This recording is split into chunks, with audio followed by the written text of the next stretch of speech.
Assalamu alaikum and good evening. Welcome to another episode of Health is Wealth. I am your host, Shabnam Riaz. Well, today we have a very interesting topic for you. We're going to talk about skin-related issues and in context with the changing seasons. So we've had a hot, brutal summer, and now the weather is changing. We're going to enter autumn and then from there on to winter. How does our body react? What changes do we need to ensure so we don't land into trouble? So for today's program, we're very honoured to have with us in the studios Prof.Ikram Ullah, Head of Department Dermatology PIMS and Consultant Dermatologist. Thank you very much, Dr. Ikram, for joining us here today. Thank you very much. It's always a pleasure to be in your program. It's always a pleasure to have you as a guest as well. It's always a very informative program. Our viewers come around with lots of information and we always get great feedback, which also shows that skin-related issues are, they're immense. Absolutely. Skin is the largest organ of the body and obviously, that is something which is visible. Anybody can, any person can detect if there is something wrong with the skin. If something wrong is with the heart, liver, kidneys, you do not detect unless and until it becomes bad and show very bad symptoms. But skin, if there are mild changes, you notice that. That's and one would like to seek attention. Absolutely true. And also another thing, it seems that people are much more conscious of how they look now. If we sort of compare to about 20, 25 years ago, maybe looking good or having great skin wasn't that much of a priority. But now things have changed. Everybody wants to, tie in the actual connection of looking good and feeling good. Obviously, when they have got options, 25, 30 years ago, options were very, very limited. But now there are so many options one can seek and one can have. And obviously, everybody would like to look good. Even if you go 200 years ago, one would like to look good. They would dress up and they would, make sure that skin is looking good. But at that time, options were very limited. But now if somebody does not have a very good skin, there are options available. There are different treatments available which the patient or a person can utilize and can improve their skin. Right. Okay, so today's topic is very interesting. It's very important and very relevant as well, as we're changing in from a very, very hot summer, which of course had different requirements from us. For our body needed, our skin needed different requirements. Now here comes autumn, and from autumn we go into winter. Now, what does our skin go through? What are the changes, and how do we need to adapt? Okay.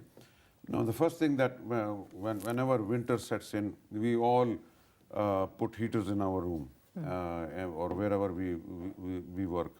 Over there are different types of heaters. The most common heaters that are used here in Pakistan are the gas heaters. Right. Because as compared to electricity, gas is cheap. And obviously one would resort to gas heaters. Now, one of the drawbacks of the gas heaters is that obviously it's a fire, and already in winters the humidity becomes very low. Humidity like for example in Islamabad, the humidity goes around about 20 or 15, so it becomes that low. So in that low humidity, the skin dry up, and whenever the skin dries up, there is redness, inflammation. One tend to scratch the skin because the skin become itchy. If your skin is dry, your skin will itch. When you will scratch, it will lead to some injury to the skin, and that is a portal where infection can or bacteria and that's sort of can a vicious go cycle, isn't inside the skin, and it's a itch scratch cycle, and your skin become from bad to worse. Okay. Now, when you use these heaters, already the humidity is low. Like when you use these heaters, the humidity becomes very low. So in that situation, I would advise and recommend that one should have a humidifier or there's a small little instrument that produce humidity in the room. That is very important, so that the humidity does not become less than 30. That is very important to note these points. Okay. Now, humidity. How will we know the level of the humidity? There is a small little gadget. Most of these humidifiers do have a small. They show what the humidity is of the room. But there is a small little gadget that is available in the market. It costs about 700, 800 rupees. Okay. And you can fix it on the wall, and it will show you the temperature. It will also show you the humidity. Okay. So humidity, anything less than 30 is something that will dry up your skin, because then the moisture will start coming out of your skin. Your body will not be able to retain the moisture. And in that situation, the skin becomes dry up. So make sure that there is a small little humidifier in your room that will create humidity, and the humidity does not become less than 30. The ideal humidity is 50%, where the skin, remains fresh. The moisture that is there is retained inside the skin. Now, like we were talking about different type of heaters. Now, one of those heaters which actually totally consumes the gas and it makes very little carbon monoxide, those are the heaters that are best, but they are expensive. What in fact is the most I wouldn't say convenient, but which the best way, obviously we are talking over here, the best way to heat up our room is that we should have proper insulation of our walls. Obviously we should make our houses so that they are well insulated. The windows, they are also well insulated. There are no leaks in the room where the cold air can set in. Plus, obviously there must be some ventilation also.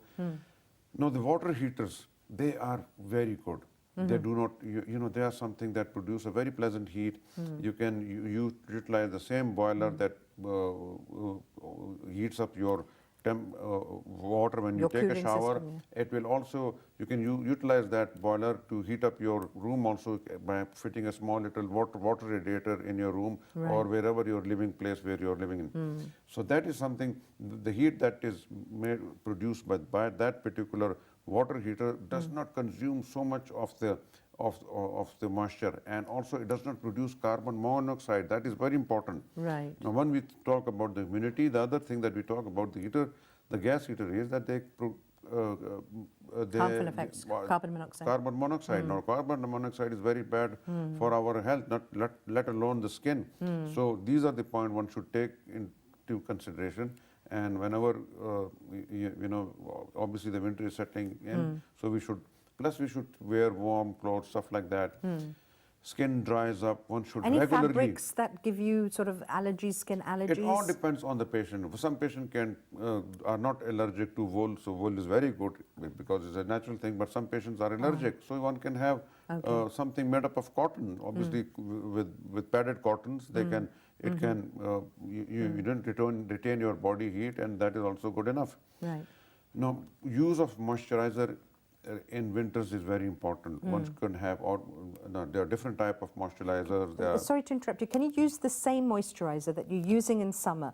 Can you use the same one in winter, or should you have a different set of Obviously, you can use the same moisturizer, absolutely. But there are different type of moisturizer, like occlusive moisturizer, like those petroleum jelly type stuff which you slap on your skin and it sort of seals the pores, so it retains the moisture inside the skin. Then there are moisturizers that goes inside your skin, into the dermis, and they moisturize your skin. Those, I think, are more preferable because, cosmetically they look good because your hands and your legs and your feet, your body does not feel oily. If you use something sticky, you will not be able to wear your clothes. It will stain your clothes. So these other moisturizers, they are very good. Moisturizer that has some urea in it are very important. Okay. Because urea-based moisturizers retain water. They have got the largest water retaining capability, and the moisture that have got urea is very good. Okay. Moisture that have got aloe vera also, I also recommend that also, because these are the type of moisturizer that will be absorbed inside your skin. It will not make you feel uncomfortable when you are wearing it, and it will moisturize the skin for 24 hours. What's the best way to use aloe vera if you have a plant at home? Honestly, the raw moisturizer, as such, I do not recommend, though there is no harm using it. A lot of people use it, and if something is not available, then that's the best available option. But the moisturizer that is available in the market, all this aloe vera is processed. It has certain ingredients that are irritant to the skin. Obviously, it is of plant origin. Some may be allergic to some of the ingredients that are not necessary to have on the skin. If you're using a raw aloe vera, it has got all those allergens in it, and it may, in some patient, give rise to allergy. So I would recommend that use the processed aloe vera that is available in the market. That is something, it get rid of all those irritants, and it's something which you can easily apply. You cannot be all the time, going to the garden taking out the poor plant and putting in a juicer and extracting the aloe vera. So that is a bit of a hassle also. Yeah. So if you have got that aloe vera in a bottle, you can judicially use that, and that is something I would recommend. Okay, right. Another thing, lots of people asked us this question, that when it comes to like winter, and of course, people indulge in hot showers and a hot bath or something like that. What does that do to your skin and also your scalp as well? Okay. Now, at times there are a lot of myth about taking a hot shower or a hot bath. Obviously, if you are using a regular moisturizer, like hot bath at times make you, and like I myself take a hot bath or hot shower, it relaxes you. It is something that warms you up. So it is good. It's not bad to have a not extremely hot shower or bath, but a reasonably hot, moderate hot. That is if you feel comfortable, that relaxes you. So good enough. After that, use a moisturizer. It's not that it's going to give rise to dandruff. One of the popular because that is a myth. One of the popular myths is that if you're using a hot shower, it will give rise to dandruff. No, dandruff, it's a disease on its own. Okay. The worst form is and it's not aggravated by a hot. No, and its worst form is seborrheic dermatitis. Now, when the dandruff becomes worse, dandruff, which we in our medical term we call it pityriasis capitis. When it becomes slightly inflamed, it becomes worse. It is known as seborrheic dermatitis.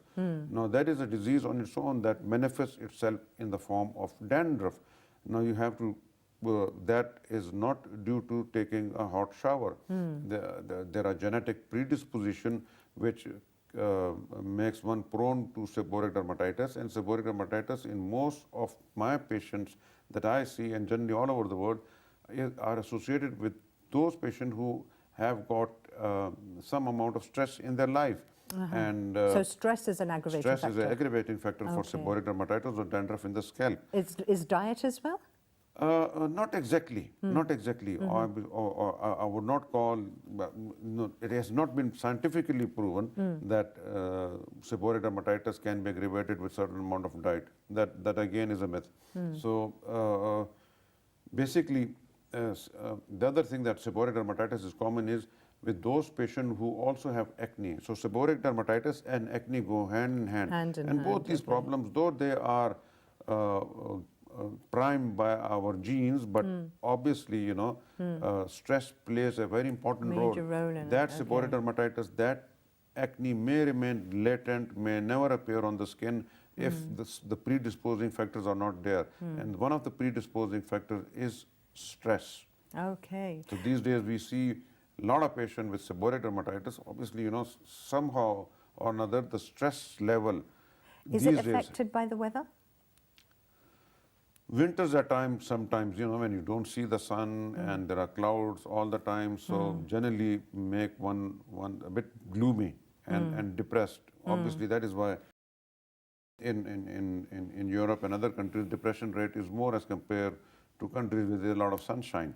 So obviously, winters do have that little bit of a depressing role, but those are the factors, but not to a very great extent. So but it has it depends on the genetic predisposition and how you handle stress. Okay, now let's talk about other issues as well. What about folliculitis? And is that something to do with the dandruff, or is it something completely different? Okay, people with dandruff can develop folliculitis also, but the pathogenesis of seborrheic dermatitis, I would call it seborrheic dermatitis as dandruff. Okay, in medical term we call it seborrheic dermatitis. Right. Now, the pathogenesis of seborrheic dermatitis is quite different from that of folliculitis. Folliculitis is due to a bacteria known as Staph aureus bacteria.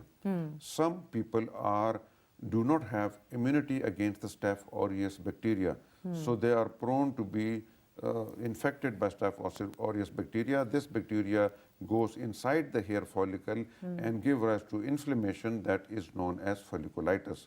On the other hand, as far as the seborrheic dermatitis is concerned, it is something that is genetically determined. Plus, there is a fungus that is involved in seborrheic dermatitis that is responsible to aggravate the condition. So the pathogenesis of two conditions is quite different.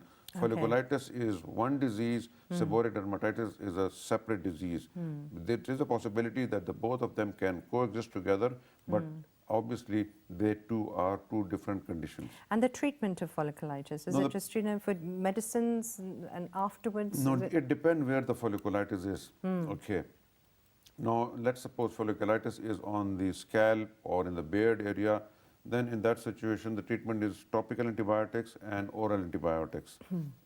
Because the immunity with Staph aureus bacteria will develop on its own. You need to develop that indigenous immunity inside your body against Staph aureus bacteria. So far, there are no drug that will enhance your immunity against that particular bacteria. It's not that one person is immunocompromised, it's just that for that particular bacteria, one does not have enough immunity. Ultimately, body will recognize and will make immunity against the Staph aureus bacteria, and then they will cease to have folliculitis. Till then, one has to treat it with topical antibiotics and oral antibiotics. But if folliculitis, let's suppose, occurs in areas where, obviously folliculitis occurs in the area where there are hair. Now, for example, in the beard area, especially over here, in this area, most men get folliculitis. So I'd recommend that if they do laser treatment over here, get rid of the hair follicle, the folliculitis will cease to exist. If the folliculitis is occurring in the armpits, you get rid of the hair with laser, folliculitis will cease to exist because there will be no hair, no folliculitis, no infection of the hair follicle because that hair follicle will cease to exist. Similarly, other parts of the body where, especially women on the legs, when they do threading, waxing, or on the arms, they develop folliculitis very commonly. They can get rid of their hair and they will be fine. How painful is laser hair removal? It's quite tolerable. Obviously, the pain, there are different modalities to reduce the pain. There are chillers that cool the skin to -10 degrees centigrade, and at that temperature, one do not feel any pain if there is a little bit of a heat that is generated from the laser. So these modern lasers are quite painless. I would not say that it's totally painless, but they are tolerable. They're tolerable. Are there any sort of topical anesthetic used for them? Yes, topical anesthetic is used for some patients who are a bit more sensitive. More sensitive. A lot of topical anesthetics are available in different percentage, and they work very well. Okay. We also had a question from a viewer. White patches. Vitiligo. Yeah. Vitiligo. The treatment, and one of our viewers was saying that he just developed this 8 years ago, and it is something that is spreading. What is the treatment for that? The right treatment, because you find many other people who are giving alternative, facilities. So you're a bit worried that way. Because I would talk totally in scientific terms. Now, the white patches, we call it vitiligo in our medical language. Vitiligo is an autoimmune condition. Antibodies are formed against the pigment-producing cells in our body. Okay. Those antibodies are formed by our own system. So it is an autoimmune condition, and patients with vitiligo who have vitiligo should also go and test their thyroid hormone also, because that again is a autoimmune condition. That is very important. The first thing that I would do when I see a patient with vitiligo, I do their thyroid function test and find out what other autoimmune condition is the patient suffering from. Now, the medical treatment for vitiligo is ultraviolet B light and ultraviolet A light treatment, known as UVA and UVB. You can combine the ultraviolet A light with sorelins. It comes by the name of leucodermine tablet in Pakistan. Sorelins are something that sensitize your skin, and it sort of stimulates the melanocyte to produce melanin. And when you shine the ultraviolet A light or the A light on it, the result is enhanced, and the skin color start to come back again. So that is a scientific treatment for vitiligo. What is the success rate for that? The success rate in what I see in my patient, because I have a special room for patient with vitiligo with a full body chamber and other other machines, almost 80%. That's quite high. I am very optimistic. I never lose hope on a patient who have got vitiligo. I'm very, very optimistic that the condition is treatable. It's just that the ignorance that the patient have, that once the disease develop, they Because tend it's to, devastating for them, isn't it? obviously, it affects your personality. If the patches are present on your face, not in our society, in every society, Of course. it is very devastating, especially in our type of skin, type 4, type 5. It is very visible because the skin complexion is slightly wheatish, and if there is a white patch, it looks very prominent. On a Much fair colored skin, It type 1, won't type be 2 so- skin, they yeah. are already very fair, and if there is a white patch, that is not that visible. But our type of skin, vitiligo can be very, very devastating as far as the patient self-esteem is concerned. So the treatment for vitiligo is these machines, narrowband UVB and UVA. Now there is a laser also known as, the wavelength is 308 nanomillimeter. That again is very effective for vitiligo patients. The excimer laser, that's the name of the laser that sort of give this wavelength. So that hasn't been, but it is that is more expensive as compared to narrowband UVA and UVB. And if you compare the result, there is not much of a difference between the UVA or UVB treatment as compared to excimer laser. But obviously, excimer laser is also being used with a 308 nanomillimeter wavelength for patients with vitiligo with a very successful result. Right, okay.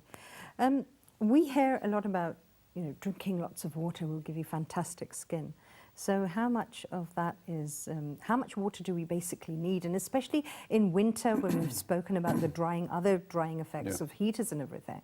So at that time, we tend to sort of cut down on our water intake. How much water should we be taking? Basically, Allah Almighty has made our body in such a way that if there is any deficiency, we seek for it. If there is a deficiency of water in our body, we will become thirsty and we will drink water that is enough to, to replenish the deficiency that is there. Now, some people drink a lot of water. They drink 5-6 liters of water, assuming that will make their skin look better. In fact, that is not true. There is a limit to it. There is a balance to it. That whatever you drink should be balanced enough. Should be something that is not very excessive, and that is something which is not less than what is required. Our body, if we say in a normal circumstances, lose about a liter of water every day in the form of sweat and stuff like that. This is apart from when we go to the washroom and urinate. That is apart from that we call incessible. That's something that we do not estimate water loss. That is about from 500 ml to 1000 ml.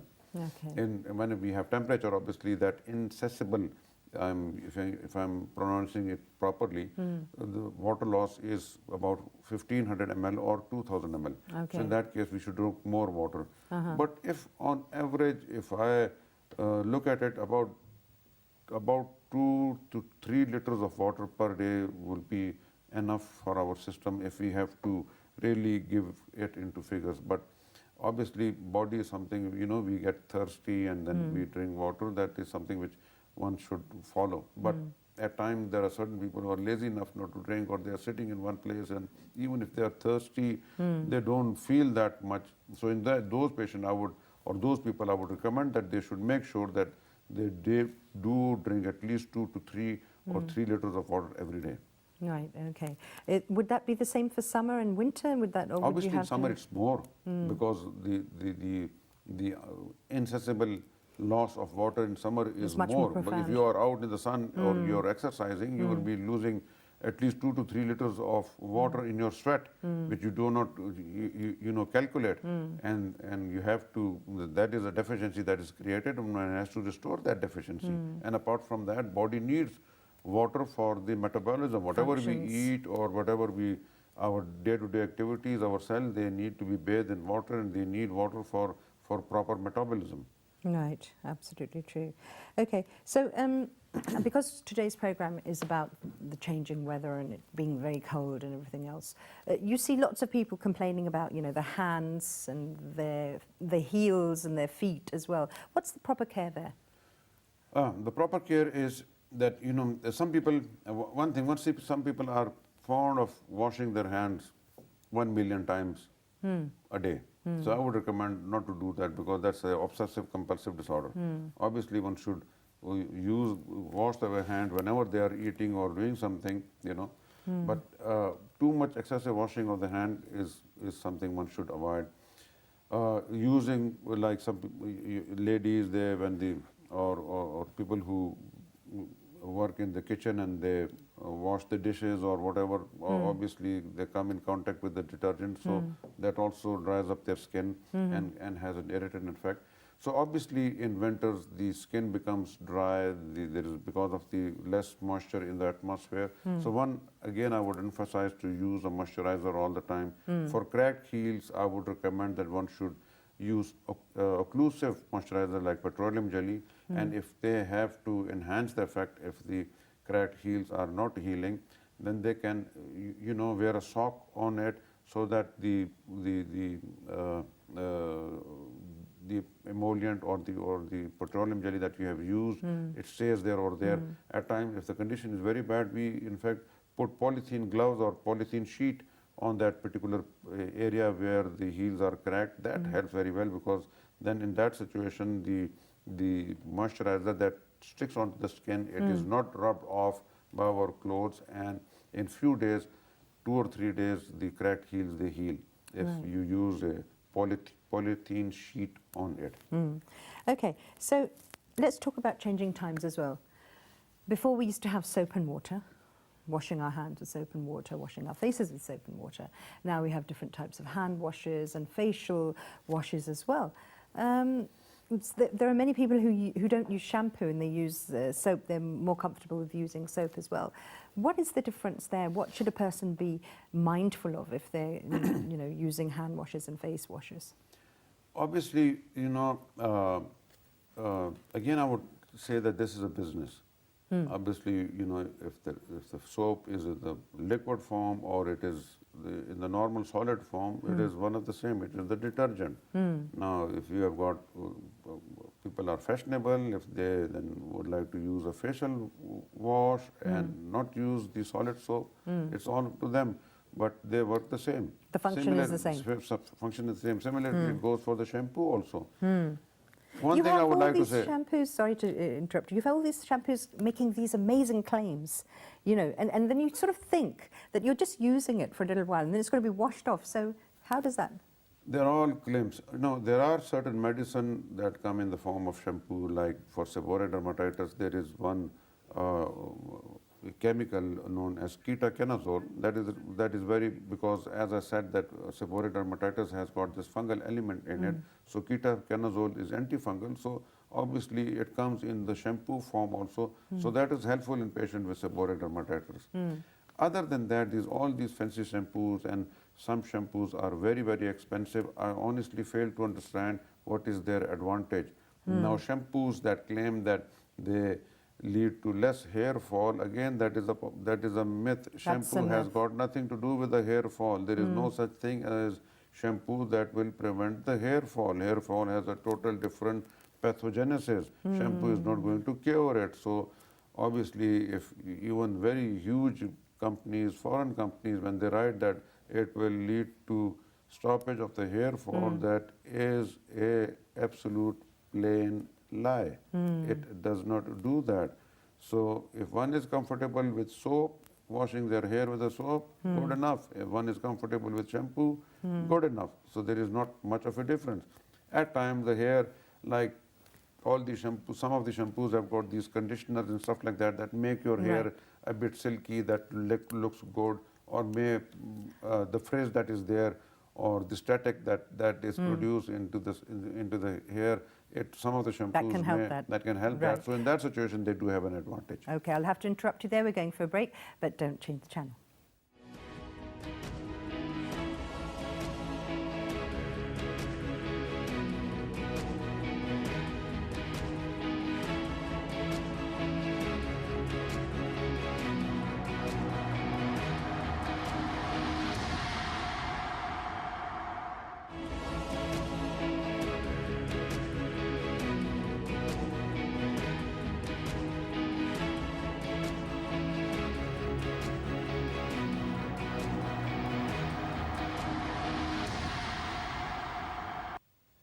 Welcome back to the programme. Let's have a look at this report.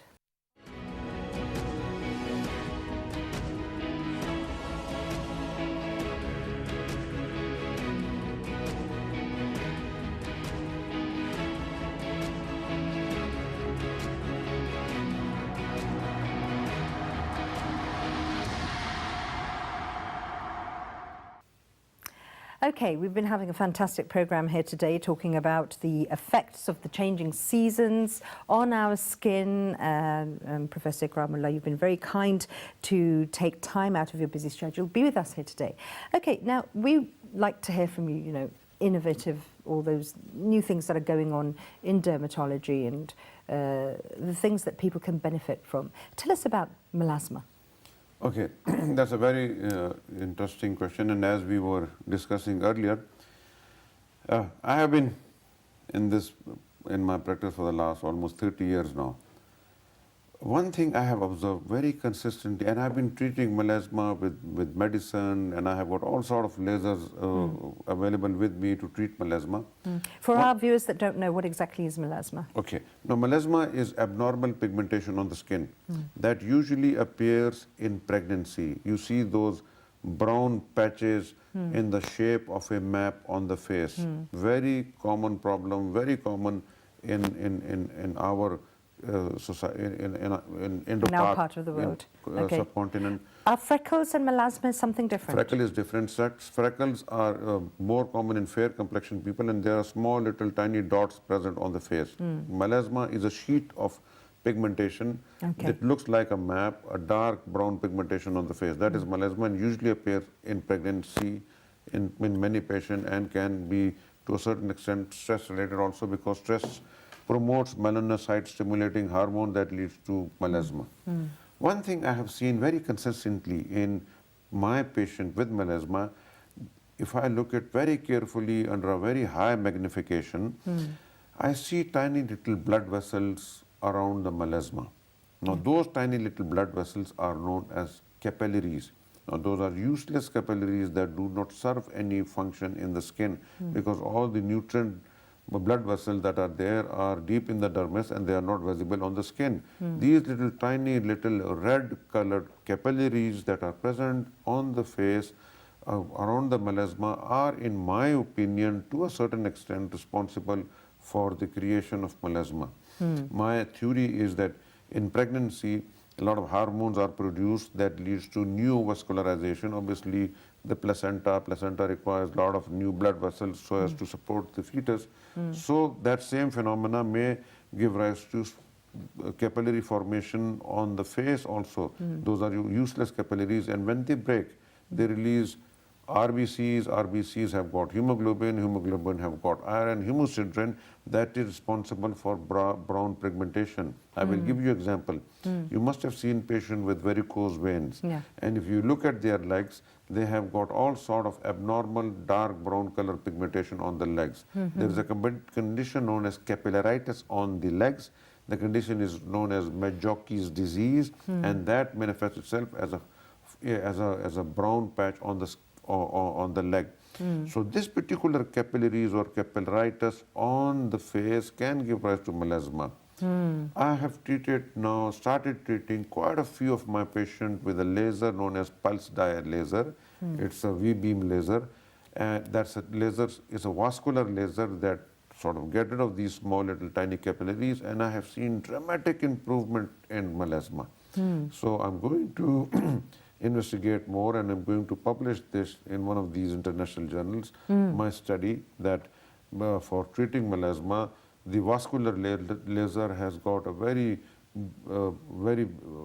great and very successful approach in treating the patient with melasma. So this is my theory. It has not been reported before anywhere in the literature, and I'm going to, whatever my theory is or my observation is, I'm going to document that very scientifically and going to publish it, inshallah, very soon. Yeah, that's great. We'll be, really looking forward to hear the feedback from that, because for a person who is melasma is making their life miserable, obviously, then for them that's a huge breakthrough. Yes, absolutely. So when patients come to you with melasma, what are their usual concerns? Are they sort of like, very, very conscious of it? And patient with obviously melasma, like the white patch, it's a very detrimental to your personality. Similarly, is the brown or the dark patch on the face. And honestly, I have seen young girls, beautiful girls, not getting married because they've got melasma on the face.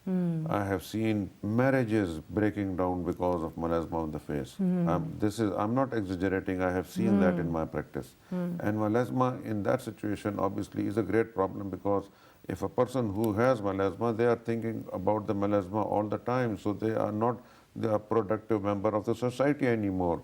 So, you know, it is very important to treat this particular condition, because that is affecting the personality of that particular person who is having melasma. It does not look good to have this huge brown spots on the face. So that affects the patient morbidity. It's one thing is known as mortality, other is morbidity.